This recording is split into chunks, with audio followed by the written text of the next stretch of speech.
Hi, guys. Welcome back to My Steps to Sobriety, my show on YouTube and as a podcast with me, your host, Stefan Neff. Today's another fantastic day for an interview, and it is a fantastic day because the guest that I've got on today, Daniel Ritchie, is a man who shares similar traits with me and who has had a similar love affair with martial arts and a similar love affair and hate affair with addiction. So that already, when I read his story originally, I thought, now I need to have this guy on my show. And here he is, ladies and gentlemen, the one, the only, Daniel Ritchie. Welcome to my show. Well, thank you for having me. Absolutely. Yeah. Oh, it's good. So you and I, at some stage in our lives, got completely hooked on the martial arts. What was your journey into the martial arts? How did you become a fighter?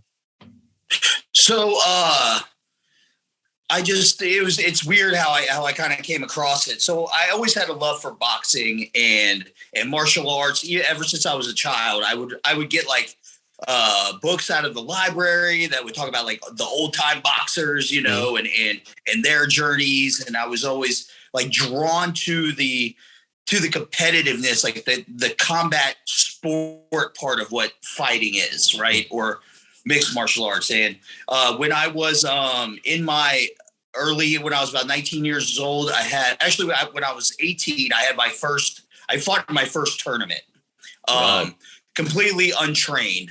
3 fights in one night, and I did well, but not well enough to win. But yeah, so I learned a lot. I learned that around the same time, I happened to link up with a couple of guys who were doing mixed martial arts. It was no holds barred fighting at the time. It was considered human cockfighting. It was a taboo. It was like a taboo sport. Right. So before UFC became a known kind of thing, and before rules were established. Absolutely, yeah. So one of the gentlemen actually just fought in the UFC. He ended up becoming a champion. Another guy had just fought Fedor Emelianenko.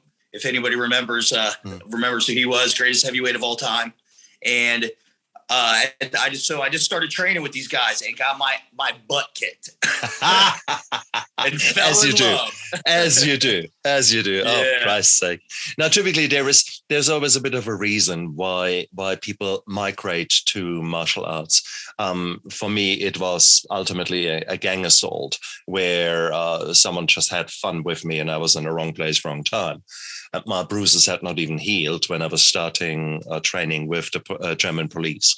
You could do that at that time in police martial arts clubs. And we trained a very real system where in the 1960s, the German law enforcement and the German military came together and said, okay, what's out there? What can we use to actually create a system that works for us, both on the battlefield in extreme versions or to subdue a pissed teenager? And they created, out of karate, judo and aikido, they created the German jiu-jitsu. And that's what I trained. So a very practical system, but still based on the traditional martial arts, whilst your system was far more at that time, a bit like ghetto fighting, far more applicable, a bit more like Krav Maga, I guess, target-focused training without you gouging eyes out and without you ripping testicles off the men's lower parts. Yeah. So, I mean, that's we need to say that thing. But what drove you there? For me, it was the gang assault. But what made you so tempted in the martial arts? So, my journey pretty much kind of started with, it was like, I'd say 6th, 7th grade. I was somewhat bullied, even though I was really athletic. I had issues. I felt belonging, and I don't think it was other people. I think it was me. I felt awkward. I felt insecure. I didn't feel right, you know? And really what triggered it was just, I wanted to be, it was like, I was drawn towards the kids that were standing on the corner selling drugs, not the other kids that were on the football field. And with that, I realized that, I had a natural ability, and I kind of capitalized off that at the time in a negative way. But what really kind of what happened during that process was at 15 years old, I was falsely accused of a crime. And I was put into what they called here a state center because of my age. And because I was falsely accused of this crime, I would not say I was guilty. And part of this program that I had been temporarily put in as my trial was coming was you had to write about your guilt. You had to admit you were guilty, and I wouldn't do that. So I basically, for 2 months, I was physically abused, tortured. And so it was a pretty intense situation. And I believe that fueled a lot of me wanting to make sure that something like that never happened again, and me being able to physically defend myself, So a very similar story, very similar drivers that made you go out there. Bloody hell. Okay. So there you were. That was 15. When did you start martial arts? When about? I at 19. 19. Bingo. Mm-hmm. In between rebel times, or what did you do? Was alcohol and was drugs already a temptation then? Absolutely. I've had my first drink at around like 13, 14. I started using drugs around 15. After that incident, I began abusing pills, doing drugs, selling drugs. I ended up with a convicted felon and became a ward of the state until I was 18 years old. Right. For stuff I did do that time. But, Having said that, the trauma of feeling betrayed or feeling let down by others, by falsely being accused, is such a powerful driver to really put you in a spot where you say, never, ever again. That was exactly where I was. So for the next, after the gang assault, I started training, and it was quite an intriguing time. Around about that time, up until the sort of the first year in university, I was training really, really hard, actually went through the grading system. But at some stage, a friend of mine, he had a girlfriend who was training to be a police officer. And we knew she was a damn good pistol shot. And then she just scraped through her exam. And we thought, oh, what's going on? It's just such a good shot. Why the hell did you nearly fail? And she said quietly, no, I shot on purpose like that, because if I'm a perfect 100% shot and then something happens out there at nighttime with someone, people will look at me harder than if I have got an imperfect thing. And that suddenly actually made me think, that's intriguing. And that's where I stopped grading. I didn't want to go towards blue, brown, black belt, and I stayed with green, which at green I had the freedom to train a bit more like what I wanted to do and how it applies to my body, various forces, versus rather having to follow my instructors, etc. So it's intriguing. So it changes you, such an assault, because it's far more real for you, having been betrayed, having been put into that place. And unfortunately for me, it left me with a lot of scars, not the fighting, but the PTSD after the assault that never really got resolved for decades, and was an ongoing driver. What was your mood like there? Can you remember? Were you an angry man? Was your frustration then resulting in anger, or was it more sadness, or what actually what were the emotions you felt? Helpless. I felt betrayal. Betrayed was a big one. And I felt as though I felt trapped. The anger didn't really manifest until afterwards. It was like once I got off, or once the case was dismissed because it should never have been a case in the first place. Yeah. I was so ecstatic, like so happy, so grateful, so thankful. And then it turned into anger, like, how dare they do this to me, you know? And we know where that manifests. Oh, shit, yeah. Oh, shit, yeah. You described the better part of my life. This resentment, God, that was my main thing. And I think for me, it was actually part of my depression. It was probably reactive, but that was my main go-to emotion. Whatever happened around me, anger and resentment. Hello, that was first. And then I ask questions. And it's just bullshit. Yeah. Oh, God. And you became quite good in your fighting, fighting career. Tell us a bit about that, because you came home with a few prizes.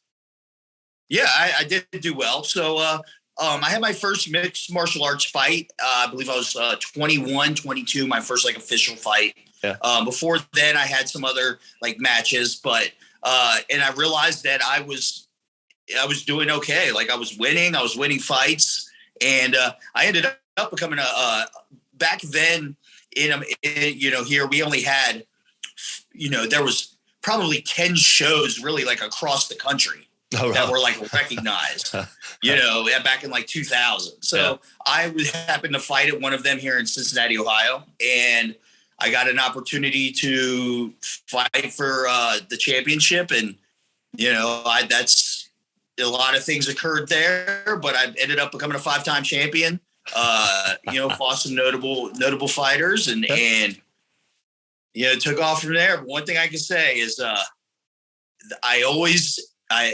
was always a party involved. Always a party involved. Oh shit! I see that. Always a party. Oh goodness! So there was a completely different lifestyle mixed with your martial arts. Whilst for me, it was far more dark. It was far more focused, and was far more survival rather than that. However, you combined the survival and the kick-ass thing with working out hard and playing hard. Absolutely, yeah, exactly. And because I realized like there was two things that gave me a sense of relief. Like, and that was once the cage door would close, or once I was in the heat of the combat, or putting alcohol and drugs in me. Those were the only two times that I felt where I was supposed to be. Do you know what I mean? Like the level of life. So they were the same to me, almost in a way. Interesting. I had not thought about it, but now that you spell it out like that, of course, it makes perfect sense, because everything else drops away. There is only one thing. You have to live right now in the moment, because otherwise the other guy beats the shit out of you. So you're quite right. Of course you are. Everything else, your mortgage, your thoughts, the row with your girlfriend, it all drops away. It does no longer matter. And that's absolutely, I can see that. Yeah. Crikey. Were you in a relationship at that time? No. I struggled with relationships for most of my life, my personal relationships.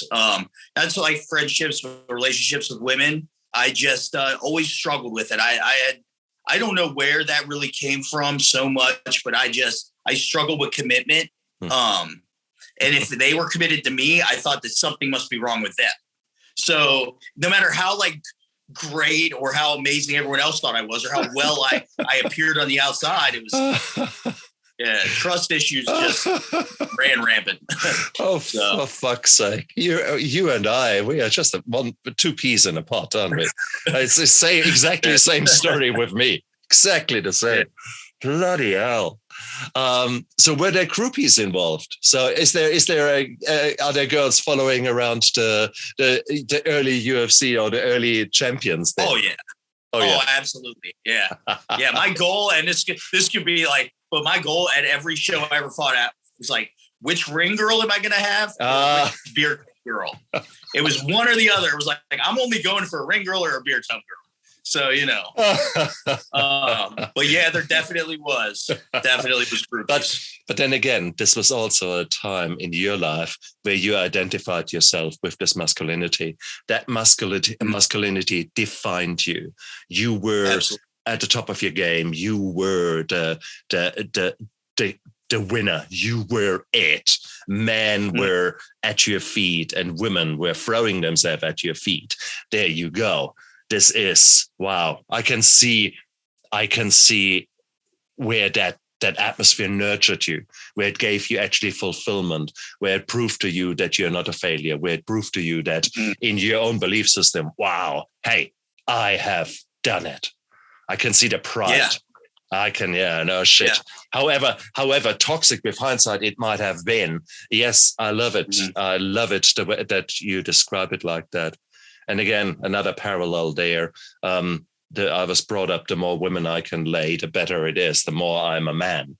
However, that is. But yeah, it is. Wow. So injuries. Typically a fight, it hurts. You feel bruised, battered. How did you deal with the pain? So actually an injury is what led up to my my opiate addiction. So it was actually the fight that I was off. I was given an opportunity to fight if I beat the guy that they had from King of the Cage, he was doing very well, that they would give me a title shot. So, of course I took the fight. I remember showing up that night. The guy I remember seeing a guy and being like, who's fighting that dude? They were like, you are. I was like, there's no, what?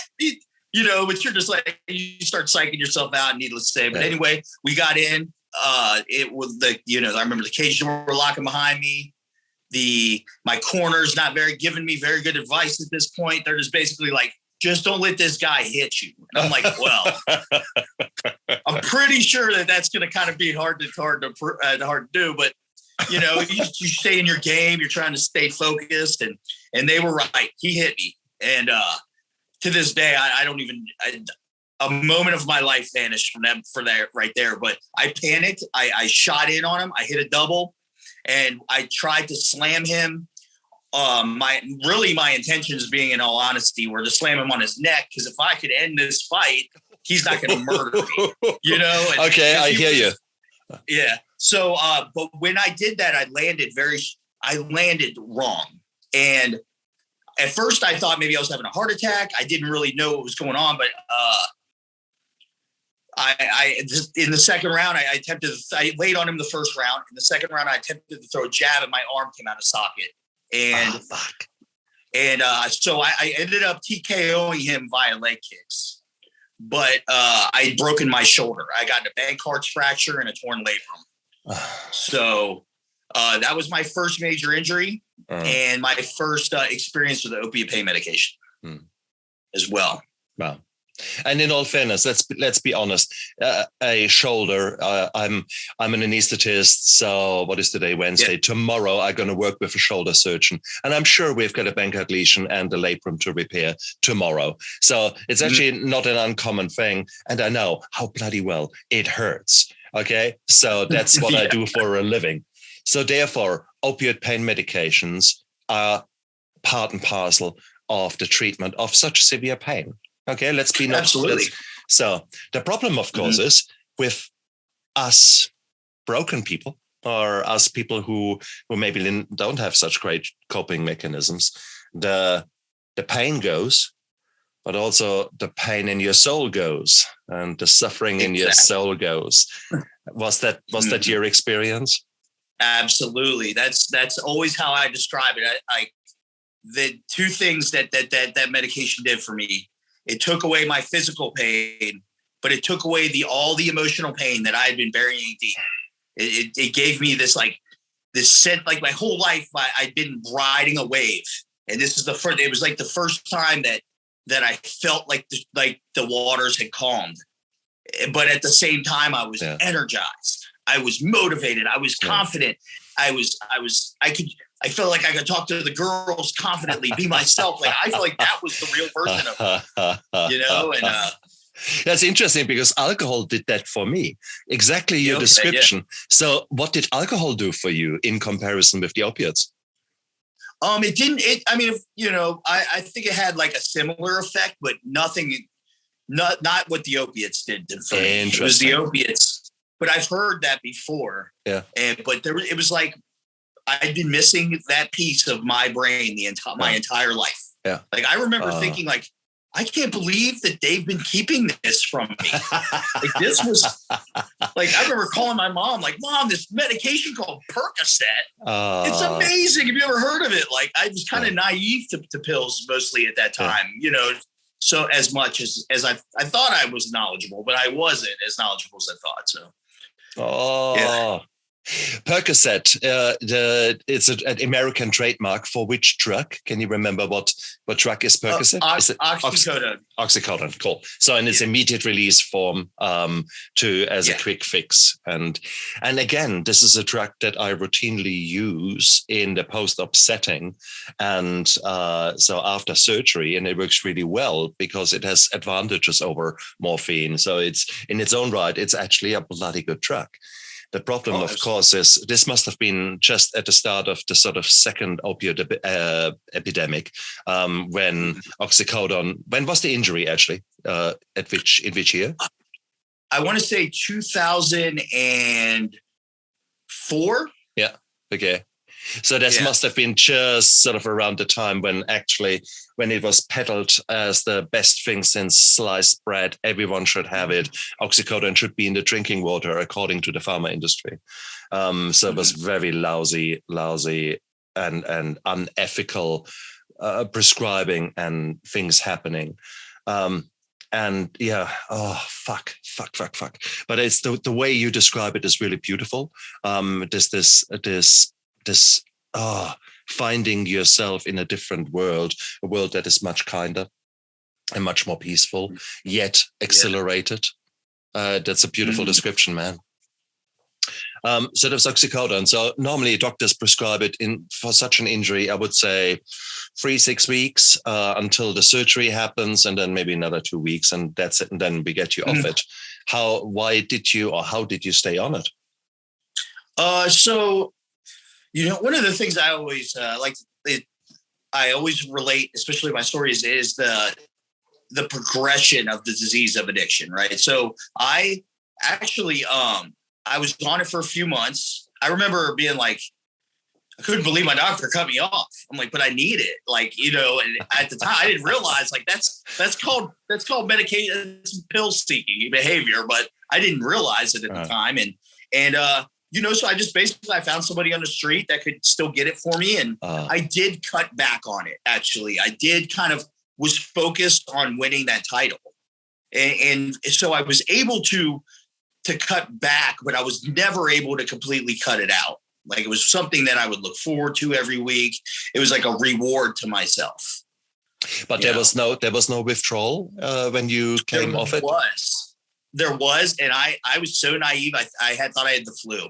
I mean, because I remember it like later in life when I really knew what withdrawal was. So yeah. Interesting. And for those of you listening out there, withdrawal is basically, for the lack of a better word, it's a combination of the nastiest food poisoning you have had and the nastiest cold you have had. Put the two of them together, that's pretty much covers it. You feel like crap.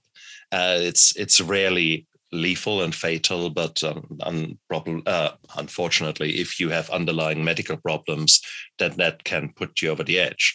But it's by no means an easy way to get through. And especially once you make the link that if I just have one oxycodone now, that is gone away. So therefore, you've got that reinforcement. Oh, all that suffering, just give me another oxycodone or whatever it is that comes into the game. Bloody hell. And just for the word opiates is an umbrella term for morphine-like drugs. Let's call them like that. And opiates are typically the synthetic drugs, the drugs that don't come from plants. And the opium was the original poppy seed plant. So just that we're talking the same terms. So opiates, umbrella for everything that is underneath there: oxycodone, methadone, morphine, fentanyl, and all the other crap that is nowadays flooding the market. Cool.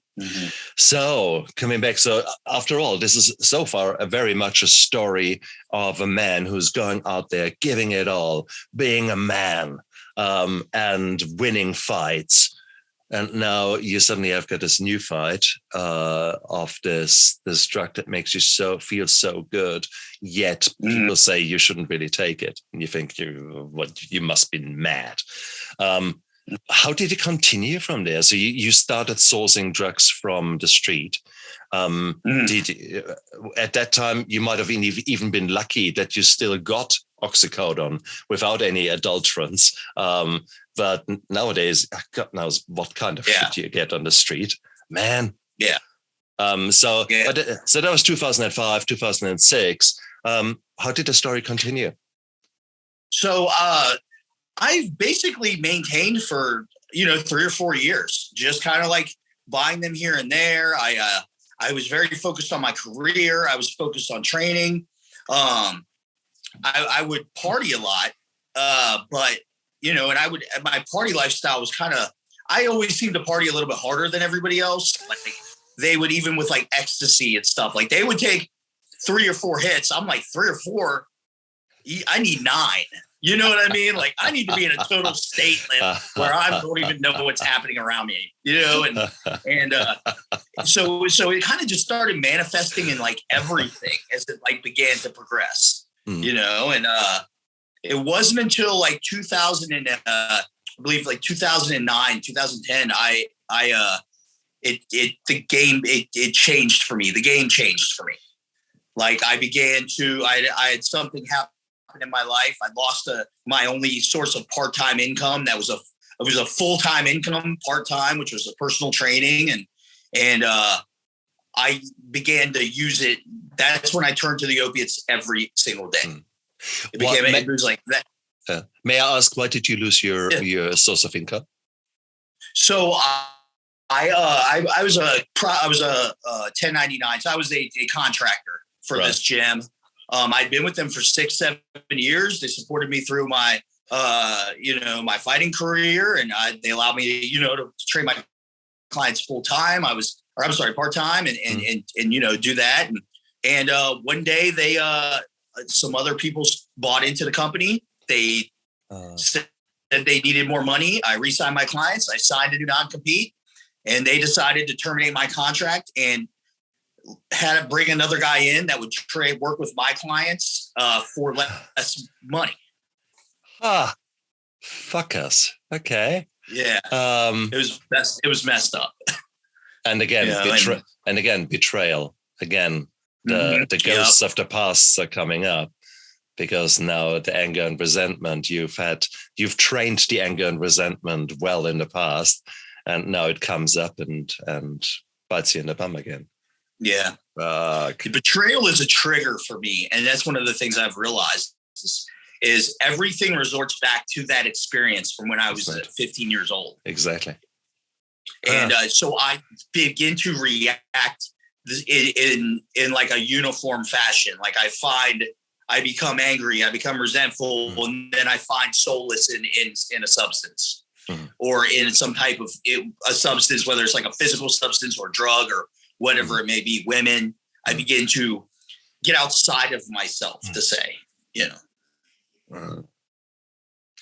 Man, I can so feel you. I can so see where that all came together, isn't it? It's just So that was 2008, 2009, 2010, global financial crisis. Around about that time, lots of people were struggling, and it was still a time in the opioid crisis when fentanyl had not yet hit the streets. No.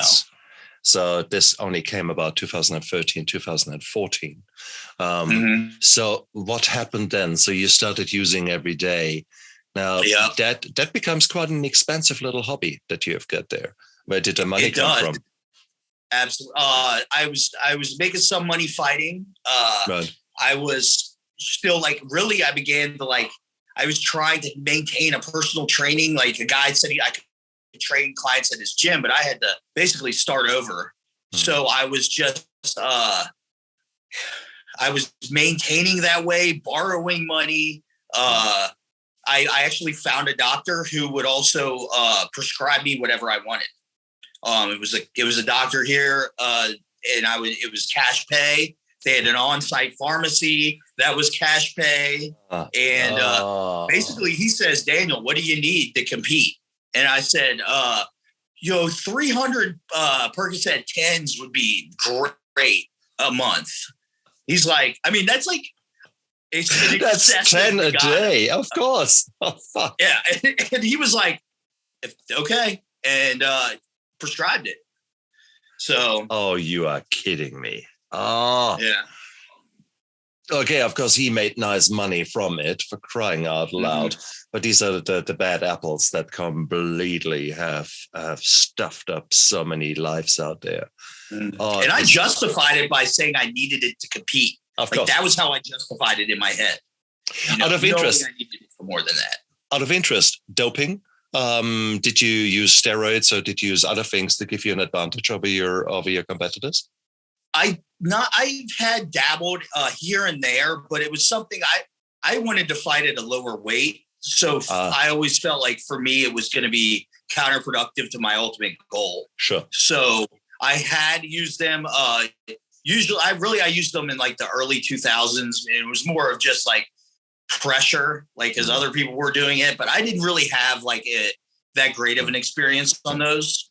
So that wasn't really I did do some human growth hormone though for a while when I was eating, just for my joints and. And in all fairness, I mean, it is all of these things, of course, give you an advantage. They also can help you to feel better and to be more of a man, because that was your goal. You were the fighter. You wanted to be the winner. You wanted to be up there, on the top, and for that you were willing to do anything, as you have proven to yourself. But actually, you package it nicely. Yes, of course, I want to be the winner. I do whatever it takes. And yeah, again, if that means that you're actually using 30 or 10 Percocet a day, oh boy. Yeah. Okay, so there you were. Were you still winning, or were the opiates starting to interfere with your capability of being in the ring? They weren't really. By the time so my last fight I actually had, I was the main event at a show in Indiana, which is a state next to a few hours away where it was. It stayed in our tri-state, but I snorted 2 Percocet 30s off the back of the toilet while they were calling my name, because I knew by the time I walked out and got in the cage, the drip. If anybody knows the drip, which is like the back of your throat, the feeling in the back of your throat, would be where I wanted it to be when the bell would ring, and I actually did really well that fight. I don't even think the guy hit me. But now after that, I began to that's when around that same time was when I was introduced to heroin. And that's when my fighting completely was affected. Absolutely. Why heroin? What was the temptation? Money. I actually got cut. The doctor actually cut me off, which I don't know why, I guess I tried to fill another prescription too close, and they were probably already under a microscope, and they told me I couldn't return. So I'm sure there was some something else going on behind. Sure. There was, they just didn't want to get in trouble. So, yeah. So, I remember being like, then that's when like money started really becoming an issue. Like I couldn't, now I can't. Now they're 3, 4, 5 times as much on the street for the amount that I'm using. Sure. And I can't afford it. But my guys got heroin. I was like, absolutely not, man. I am not a heroin addict. He said, this is the same thing. And $20 will get you through the whole day. $20 versus $150 or whatever, the pills would have cost. And I'm like, I was left with a decision. Like, am I sick? Because at this point I knew what withdrawal was. I knew what dope sickness was. Am I sick and not train, not do all this stuff, not try to work, not try to live a normal life? Or do I spend $20 on this heroin and go on? How did you take it, brother? Did you shoot up, or did you snort it, or what did you do? So I started off snorting it. With the pills as well, I snorted a majority of those too. Yeah. So it was kind of just snorting it. I began to mix it with bath salts. I don't know if anybody's familiar with bath salts. So it was basically like synthetic meth that they sold at the gas station. It eventually became illegal, rightfully so. But I would snort it. Eventually I did turn to the needle though. It was one of those things that I said I would never do. I would never put a needle in my arm. I am an athlete. You know, I've worked too hard. I've all these other things, but none of it really mattered in the end, you know? And within a matter of a few years, I put that needle on me. And again, that's a dangerous, slippery slope because you have used the needle for the growth hormone. You used, once you do it once for whatever reason, it makes it actually quite easy to do it down the line as well. So a very slippery slope. And so when did you start using heroin? That was 2015? Do I get the numbers I started using heroin in 2010 or so. 2010, sorry. Yeah. 2010. There you go. No, and that was still, at that time, China-wide, the heroin itself was, whilst it was cut, it was still cut with crap that doesn't really harm you too much. And so did you have any near escapes then? Did you ever overdose? I actually, I was having an overdose. I'd been up partying all night. I was still like, it was kind of like a transition with the heroin. So it was like pills and heroin, and then, then heroin. But I had back in believe it was around 2010, I had a championship fight. I partied really hard. I was hanging out with this girl. And I don't remember what happened, but she was left very upset. And I was waking up on my couch, choking on my puke, and I couldn't stay awake. And I eventually crawled to my kitchen where I had a roll of duct tape, and I duct taped my arm to the faucet so I would hang like this and would not continue to fall back and die choking on my puke. And I never told anybody about that for years, because I remember thinking nobody can ever know about this, and I never saw it as, I thought I was going to die that day, but I never told a soul for years. But that was, I believe, my first overdose, or while I was overdosing. Fuck, man. Okay, wow. Did you, at that time, I mean, this must have been scary. This must have rattled you. Did you consider seeking help at that time? Did that ever cross your mind? Or was the addiction so beautifully powerful? Not at that time. What about that girl? Yeah, I didn't think I was addicted. Yeah, that's right. Well, that's what it is. Is so denial? It's so strange, right? Oh, denial is part and parcel of our journey. Oh, fuck. Straight denial. So that girl, I can stop whatever I want. That girl obviously observed you at your worst. Was she just a fleeting, I don't know, acquisition, or did she try to help you? No, I don't remember. I don't think she ever talked. I don't think that girl ever talked to me again. Right. Maybe afterwards for a little bit. Yeah. But that's when things really started spiraling for me, mixing the speed with it too. I had my last fight in 2012. By then I was full blown into addiction, 160 pounds, trying to fight at once a 170 pound weight class. I remember people asking me are you okay? And me being like, I'm in the best shape of my life. Because I'm not eating food. So I think I'm looking good.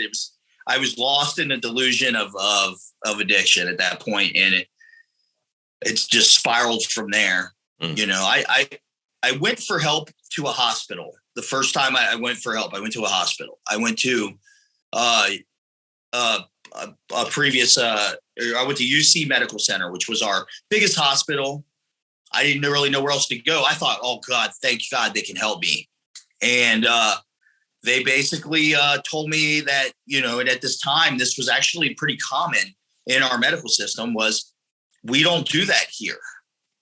You know, we're not filling a bed for somebody addicted to heroin. If we put everybody in a bed that was addicted to heroin, we wouldn't have any beds. You know what I mean? And whatever, however she explained it, but it was real defeating.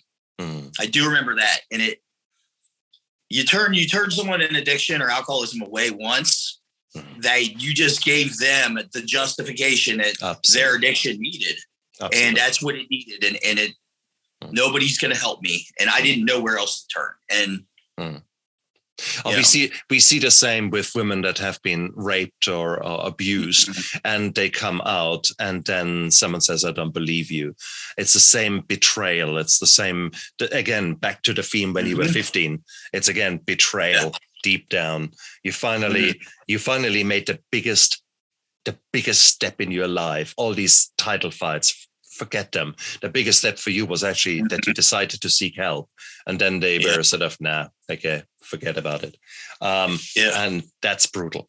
That's brutal. It was one of the lowest moments, because it was really hard for me to say, I have a problem. I can't stop. I'm losing everything. I'm going to die. I don't want to lose. Actually, I was with a woman at that time. This was 2012 or so. It was a different, I really liked this girl, and she fell into addiction with me. And I was like, I don't want to lose you. I want to marry you. We need help. Let's go to the hospital.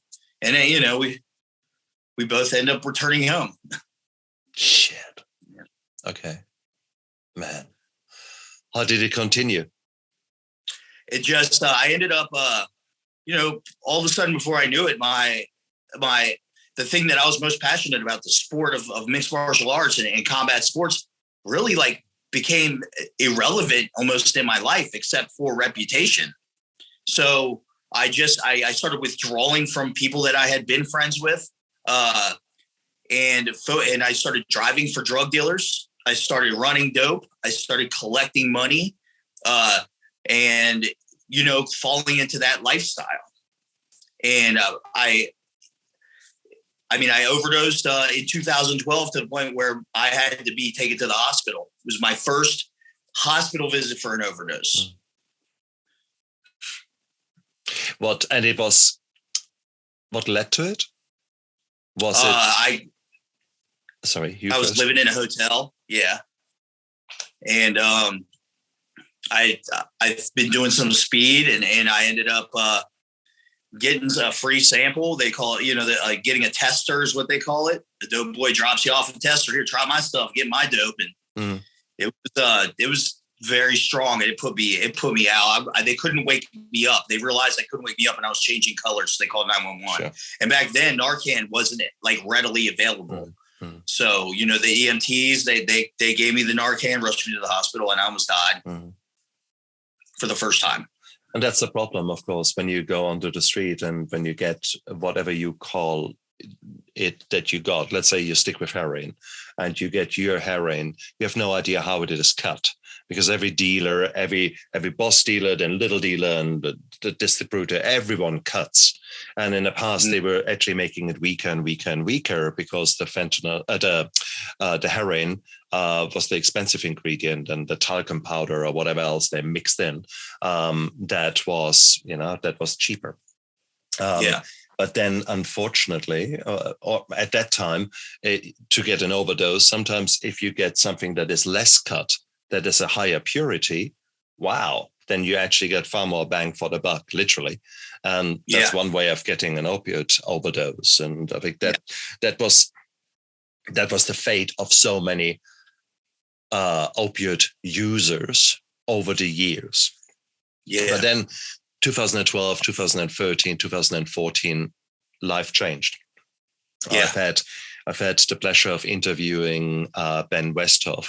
He wrote Fentanyl Inc., and he researched 4 years of his life. He researched the Chinese and Mexican links that led to the fentanyl being so readily available. And when I say fentanyl is only one drug. You're talking about new psychedelic substances that are created in labs in the most prolific way, and people are just creating carfentanil, and they just take the fentanyl molecule and say, we put a little CH3 on there, and therefore it's no longer fentanyl, therefore it's no longer illegal to be made in China, therefore we can just produce a few tons of it and sell it for $1,000 a kilo, not a kilogram, $1,000 for a small package like that, which you can hide perfectly well in virtually anything. So therefore, it became so much more difficult for law enforcement agencies to actually find all that information, find those drugs, etc.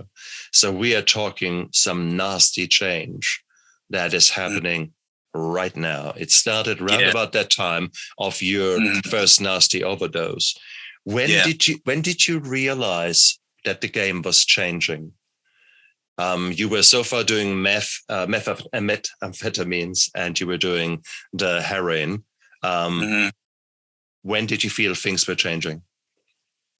So I remember going and buying. I remember meeting my dealer one morning, and I run to his car. They give him the money that me and the girl I was with at the time had collected, the day before, trying to stay one day ahead. And I get back to the car and I open up the paper that he put it in, and it was pure white, like almost looked like crack cocaine, but not crack cocaine. And I was like, what is this? I remember losing my mind. Like, I can't believe that we just got fleeced, or he got us. You guys, I called him and I'm like, dude, what is this? Upset. And he's like, trust me.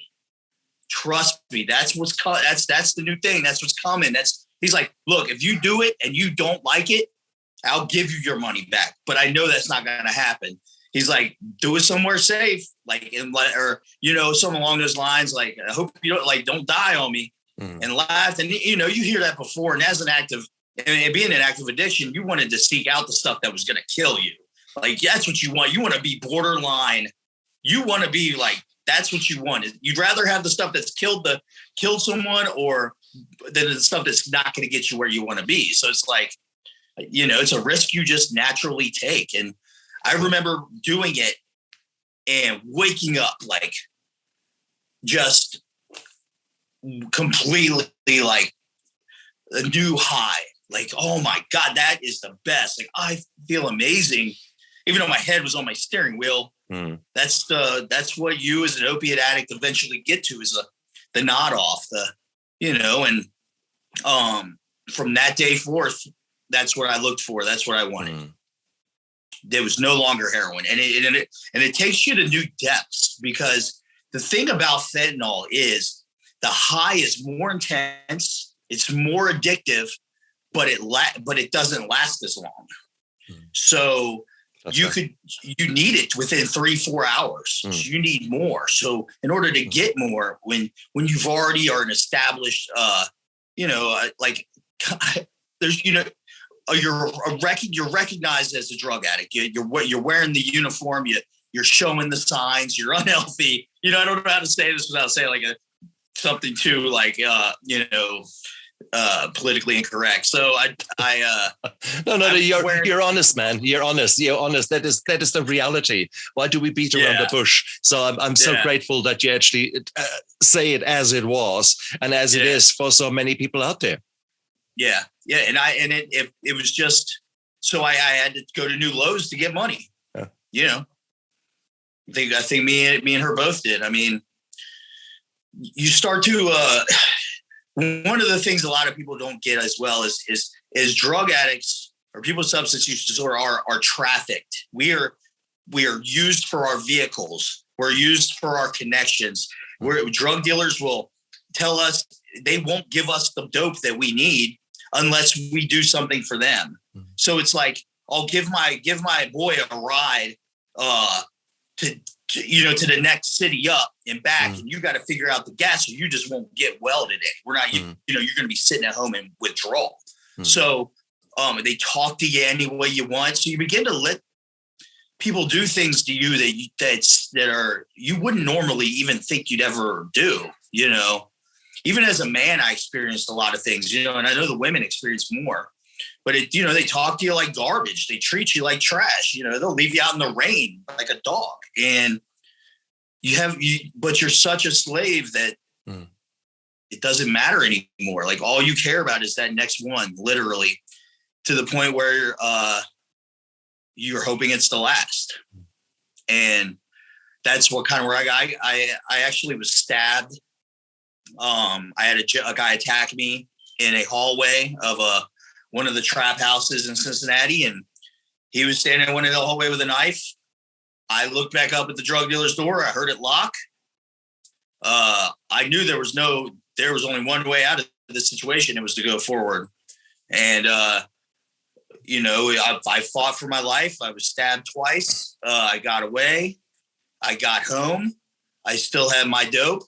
And as I'm bleeding out, I'm doing a shot before I'll let anyone call an ambulance. What did I gotta get it in. Why did the guy try to kill you? I really don't know. Was he on honestly meth? I think he was. I think he was going to try to rob. He was trying to rob me. No. What's really strange about that event is I don't remember his face.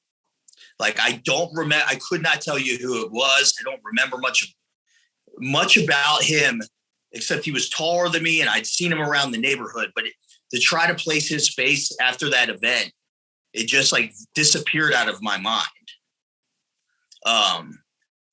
But I believe he was trying to rob me for the drugs that I just copped, or thought that I had been a part of something else. I never saw him again. Shit. Oh, wow. Wow. Then the stabbing, how bad was it? I had to get 19 staples in 2 places. Okay. So basically you were lucky enough, or your skills from the ring were still strong enough to actually protect you and prevented the knife going deeper and cutting you in places where there's no more return. It would have been a lot worse. Yeah, it would have been a lot worse. Exactly. I did get the knife away from him, but he was bigger than me, and he got me on my left side of my body. When I try to put my hands in his biceps, which is how you control the arms, and he was able to wrap it around. And it was the second one that really knocked the wind out of me. The first one was just like, oh, I've been stabbed. The second one, it was like being hit with a bat on my side. But it didn't hit anything vital. I got very lucky. They were like, "You're very lucky." When I was about to say, far out. Yeah, they're like literally was like millimeters away from my lungs and my heart from my side. So I got really lucky. Was that the wake up call you needed, or was that just one of these times? It was one of those times, man. That was the street life. That was. I'd been, invested in and out of the street life most of my life, and I just come to terms of this is where I will always end back up, is in these streets. One way or another, I'm destined for failure. I'm destined for the street life. That was. Oh, that's the bullshit that we make up in our mind, isn't it? That's the message. Yeah. See, I told you so. I'm not worth it. So bring me the vodka. Well, in my case, the vodka. See, oh, please. Far out. Okay. Yeah, I used to, I think it's Motley Crue. They had this quote, and I used to like live by it. So it was like, if you want to live life on your own terms, you got to be willing to crash and burn. And I was like, well, that makes it sound cool. You know what I mean? Even though it was not. I just became content with, this is how my story ends, I think, at some point. I didn't think I was strong enough to come back from something like this. I actually didn't think people ever came back from that. And again, a lie that our addicted mind tells us. You might as well give up now. You will always be an addict. That means you don't have to go withdrawal. You don't have to deal with your negative emotions. You don't have to deal with any kind of all that shit that happened to you in the past. You don't have to face shame, guilt, or whatsoever. You can still escape into that nebulous world of I need it. Oh, now I have it, and now I'm passing out. It is. Oh, yeah. So it's almost just like, once you do it, you're going to have this moment, like everything's going to be okay for a moment. Like, even though it's all bad and it's all going to come right back, you live for that moment that it won't be there. Yeah. But also people don't understand that our drugs and our alcohol comes to a level of need that is equivalent to breathing, to water, to food. It's the same level. Our reward system and our memory system in the brain has been so skewed. Therefore, the disease of addiction, that is what it is. It's a medical disease that affects those reward systems and memory systems. Damn. So they tell you all those lies. They tell you all those weird thoughts that with hindsight, you just say, how can I be so stupid? But that is only afterwards. Then when you're in it, it makes perfect sense to you. Yeah. Yep. And then everything you do during it, you steal from your family. You lie to loved ones. You put that comes before everything. And I think one of the things that a lot of people don't talk about is we get so hardened. We feel every bit of that pain. They're like, don't you feel bad? I'll be like, no, but boy, do I feel bad. Of course. You know what I mean? Of course. Like, boy, yeah, that's why I'm continuing to punish myself, because I think I'm a piece of garbage. And you're just like, but I can't show you that, because then I'm weak. Then I'm showing weakness, and I can't do that with this. Like, I can't do that, because then I might lose it all, and. Oh, brother, you're talking out of my soul. This is exactly how I felt. And it is so bizarre to hear my words coming out of your mouth. That is spooky, honestly. And it just shows how weird this addiction is, because it affects everyone, or many people out there, not everyone, 1 in 3 have got chemical addiction.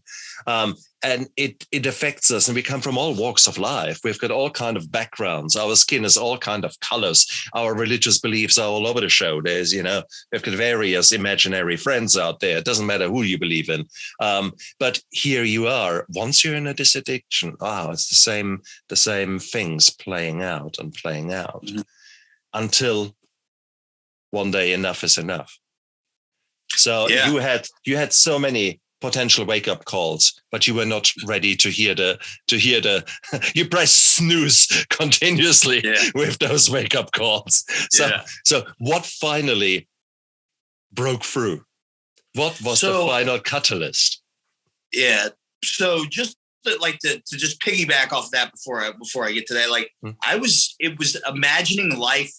It was to imagine life without a needle and a spoon anymore. Was scary. Was scarier than continuing. Yeah. Right. So I had my dad, God bless his soul. My dad is an amazing man. He boy, did he say he was giving up on me and not to call him, but he always answered that phone, and he always continued to come through. And but I remember him saying, like, son, I want you to get help so bad. I'll give you $40 if you will go get an assessment done. And I'm like, I need $40. So I went and got the assessment. They recommended I go to treatment. My dad said he would, that I had so many days to go to treatment. Within that time, he would give me a hotel room. He got me the hotel room. The time came. I went to the treatment center, left. It was that next day that something hit me.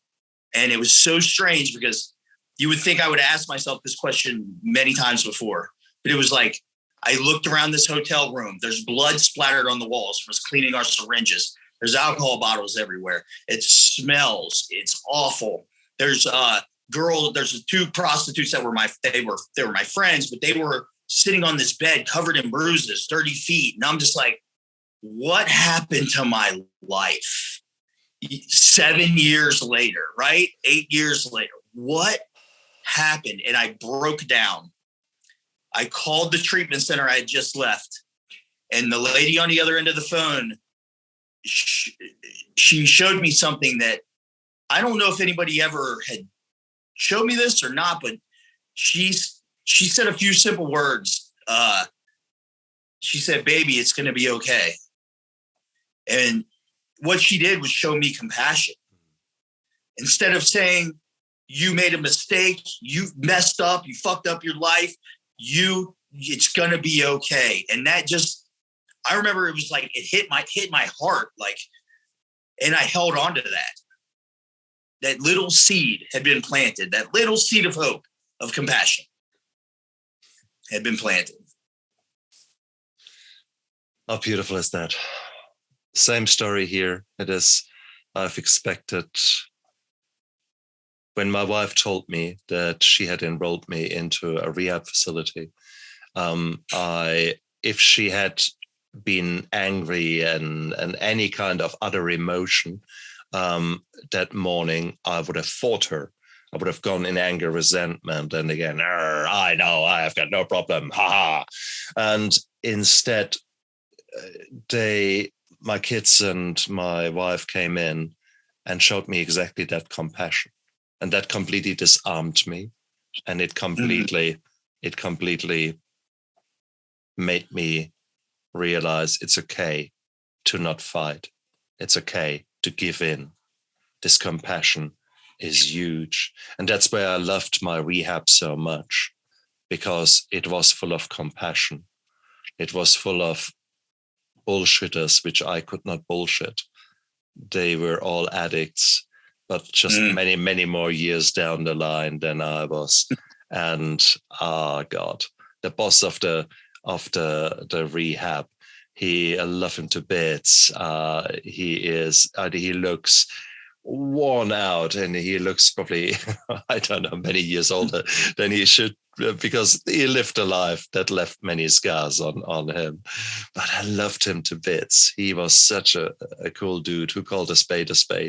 And it was like us talking so honest about a disease where we are hiding, constantly the hiding that was in my life. You must have been the same. You constantly hid that you were using. You hid your paraphernalia. You hid that you were high. You hid that you were having a withdrawal. God, so much hiding. Oh, yeah, God, man. Or at least we think we're hiding. Oh, true, right? True. Good. We think we're hiding. Oh yeah. People know. People are like, you're on. You like when I got sober, they're like, you were on. Like, I was just like, yeah. Did you know? I was shooting dope. They're like, yeah, we know. I'm like, oh my! I was like, it's such a shock, that people knew that you were on a road to death. It's unreal. So is that, and that it's unreal that we don't realize that everyone else knows. That's unreal, really. My goodness. So that treatment center, did you go as an inpatient there? I had to do it. I went inpatient, 7-day detox, nice, and 30-day residential. Nice. How was the detox? Did they help you with medications? Yes, it was medical detox. Nice. It was a state-run treatment center, but I think the place is amazing. I still go back there as much as I can, almost every week. And beautiful. And they compassionate staff. They make you as comfortable as you can be. I was going through it that time. The fentanyl withdrawal was unreal. It was unreal. And again, this is a time that you need all the love and all the understanding. And I'm so blessed. I never had a full-blown delirium or anything like that, but certainly my blood pressure during that week was through the roof. So I had mild forms of withdrawal that I had hangovers that were worse, let's put it like that. But equally, I can't remember so much from that first week. So it's an interesting one. Bloody hell. So now it is, I mean, that again, for you to actually go through and now, and again, this is one of the biggest achievements that I can see in your life, that you accepted that there was, that you could not continue the way you did, and that you then accepted that there is hope out there, contrary to the lies that the addiction told you. And that you then took action to seek that hope. And for that, your dad, he needs the biggest bear hug in the world, for him to still keep there and keep supporting you. This is gorgeous. This is gorgeous. And then suddenly you were on this new journey. Bloody hell. Yeah. When was that? When was the rehab? When was the detox? When was your last day of using? November 1st of 2016. Cool. Wow. Yeah. It's coming up to 6 years now. Well, 5.5. Yeah. Yes. Yeah. Close 5 years. I have 5 years, 3 months, 4 months. Yeah. After 5 years, I just like life. I mean, life is happening now. It's like, beautiful. It's amazing. So how was the first year? I assume that you had a similar experience. The way you speak, you had a similar experience as I, a very nice protective bubble for 30 days, where they help you, where they start working with you, and you're in this beautiful, protection, and it's gorgeous. But then you have to leave. How did that go? So I remember I was still kind of fighting the idea of like going to a transitional living. Yeah. And I realized I had nowhere else to go. So I went to a transitional living house, sober living house. And I was there for 3 months. One of the greatest times of early recovery, especially like when it's, I know from my experience, like it was such a beautiful process. It was like, for people who are like being your friend. And I was like, what, why you want to be my friend?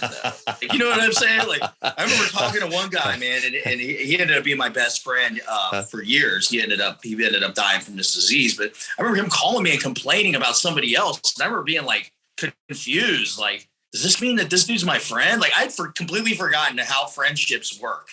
Like, am I supposed to give him advice, or it was so strange. I had completely lost all sense of like value in myself or value in the relationships that I can have with other people. You know, it's either you want something from me, I want something from you. So that was really, but the recovery housing allowed me a safe place to explore that and find that again, Beautiful. And then trying to find a job. How did that go? So my first job I got fired from for threatening my manager. I thought it was a good idea. It was not a good idea. I don't know what I was thinking. He was just like on me, and I thought, I'm like, you know what? I'm going to check him after work, and like I'm going to have a job after that. Like I should have definitely consulted with like my sponsor or somebody prior to that, but it wasn't good. But I ended up getting a job. But no, don't be surprised, man. You have lived the life of a fighter. Fighting was your go-to. Anger, resentment was your go-to. Are you surprised that in that case things were got a little bit heated and the fighter came out? So this is how can you be surprised if something that worked for you for 20 years is so deeply ingrained? No surprise that comes out the next time that there is a bad email sent your way or whatever it is, completely out of proportion to what is happening. But the betrayal is triggered. Your triggers are fully bing, bing, bing. And there you are. Bang. The old guy is back. Yeah. So, and I didn't have much self-control at that point. I was still trying to find living on the streets. I mean, I was on the streets for 4 years. It was breaking that street mentality was one of the hardest things to do, but it was necessary in order for me to be successful in long-term recovery and become a professional, whatever that was going to end up being. I never imagined I'd be where I am today and have done the things that I have, but so I ended up as a bouncer for my first like long-term job in recovery was a bouncer, which is kind of taboo for the recovery community. But you know, I never drank. I didn't pick up, but I was able to, you know, live. So exactly. Sometimes a man has got to do what a man has got to do, and especially when you start picking yourself up out of the ashes where you just burned, or the phoenix must rise, and you don't look pretty when you're coming out of the ashes. There's no doubt about that. But then you got stronger. What helped you? What helped you on that path? Where, I mean, in 30 days, there is a lot of healing you can do. Yet when you look back, it's only the tiniest first step on this lifelong journey. So how did that journey continue? So, you know, I got involved in a 12-step program. That helped me a lot because it helped me identify the things that, I mean, if you would have asked me at that time, like, well, how'd you get here? I would have said, well, I had an injury and then I did opiates and blah, blah, blah. But what that allowed me to do was, no, it started when I was a kid, when I was, you know, with behavior issues and then being falsely accused and taking that and never addressing it and letting that trigger me to the point to where it became unidentifiable unless I would have known it. It's like, you know what I mean? Like, so it was identifying like the unmanageability of my life, my inability to have a relationship with a woman, my reactions, my pride, my ego, like what, all these things, it really like laid that groundwork for me to be able to work on it. So that was, you know, the first contributing factor. No, brilliant. And just that breakthrough. So exactly same thing here. But for me, it took probably years to make those links. And it was the ongoing willingness to address one trauma after the other until slowly but surely a picture started emerging. And I think that picture of my past and what led to what, I think I'm still putting the puzzle pieces together. I think I got an idea now, but there are missing links, missing pieces. And I actually like that. And I hate it at the same time. I'm a guy who wants to finish a project. And this is the never-ending story that we're doing here. And it's just pisses you off a little bit. But at the same token, it's a privilege that we addicts have. Once you're on this journey, you've got a privilege to continue living, which is not a given.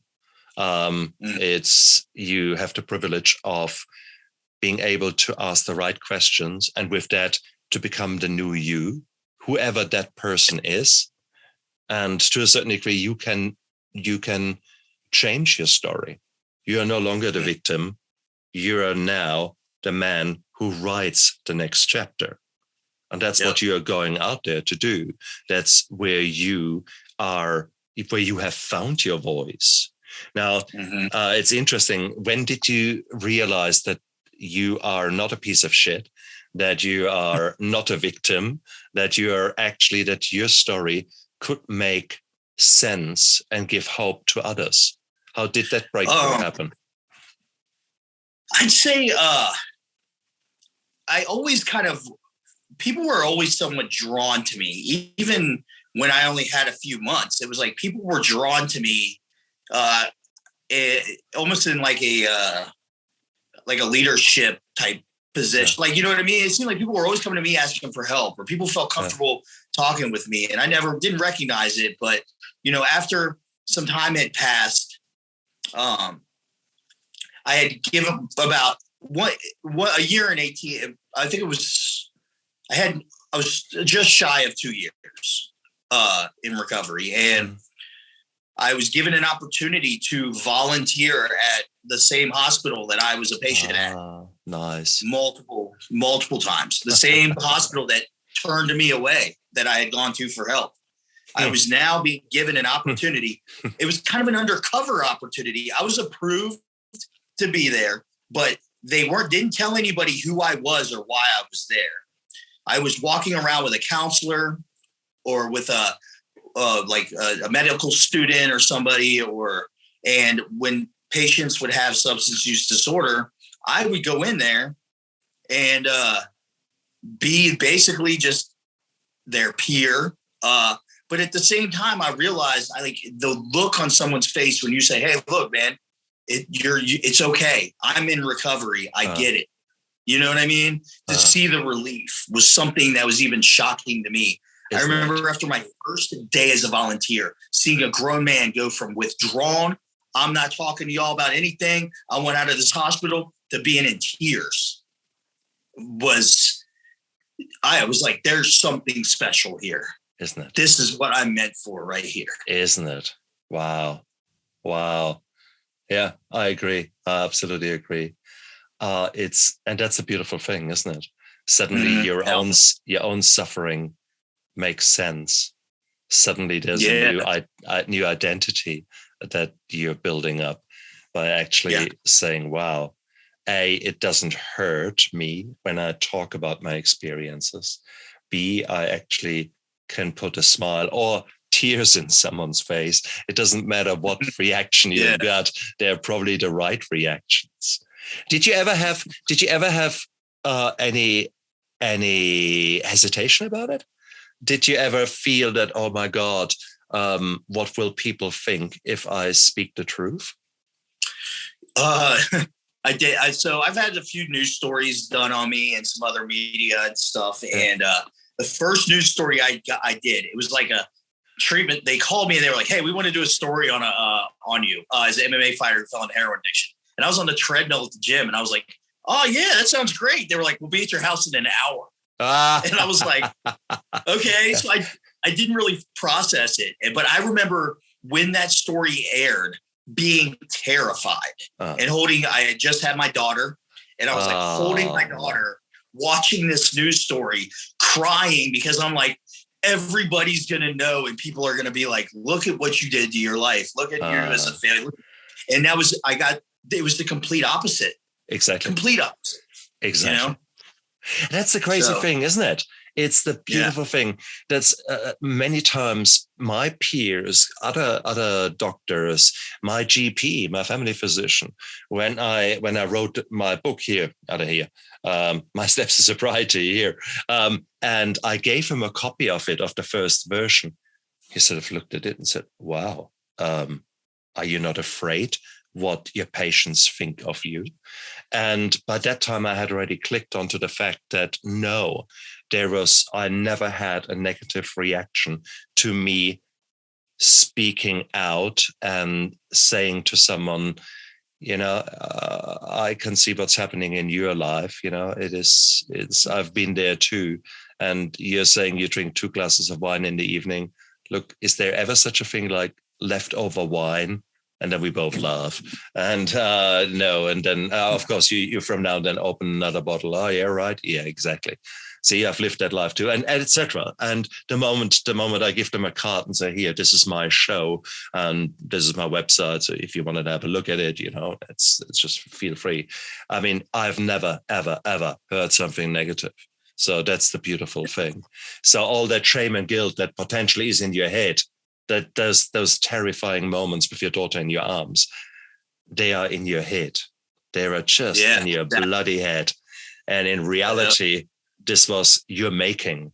This was you speaking out and you finding your voice, you becoming that new you who is out there to make the world a little bit better by speaking about his experiences. Wow. Yeah. Because it's not the story of a victim. It's the story of a survivor, right? Exactly. And survivors. And one of the things I always say whenever I talk or whenever I give speeches is I say that a lot.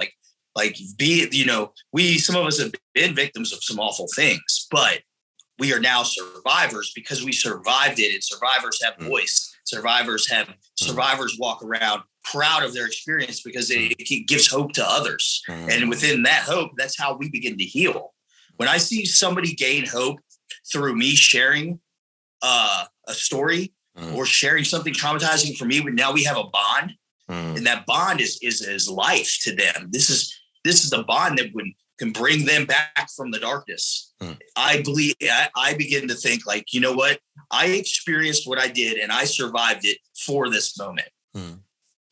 Beautiful. Because this person's life is precious and they deserve what I've found. Oh man, I could not agree more. This is exactly why I'm doing what I'm doing. This is why you are doing what you're doing. We are both on a mission to make this world a little bit better, one interview at a time, one book at a time, one intervention at a time. And it's absolutely bloody gorgeous. I wouldn't have it any other way nowadays. Wow.